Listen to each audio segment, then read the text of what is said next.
The political temperature in Turkey is boiling again. Thousands of people have taken to the streets of Istanbul protesting the arrest of one of the President Erdogan's biggest rivals, Istanbul's mayor.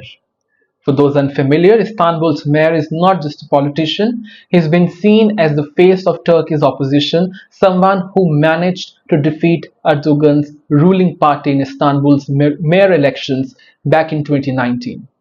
And that victory was huge because Istanbul is Erdogan's home turf, a city he himself once ruled.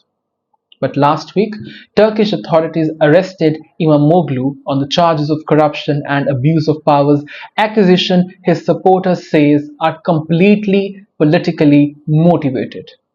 The opposition is called this nothing less than a civilian coup. The leader of Turkey's opposition party even called coups are not always carried out by soldiers. This time it's being done by civilians using the judiciary targeting the will of the people of Istanbul. And here's why this is such a big deal.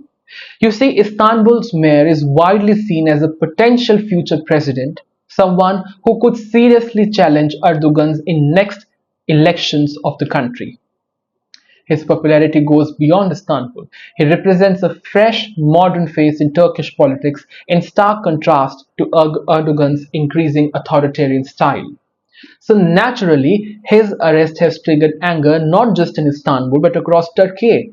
Universities, civil society groups and opposition parties all have come together and called this a dangerous attack on democracy. Over the past 10 days, the protests have slowed down a bit, partly due to the end of Ramadan festivals and the universities being out of season. But this week, the streets of Istanbul were filled once again. Thousands chanting slogans demanding Imamoglu's release and accusing Erdogan of trying to crush political dissent.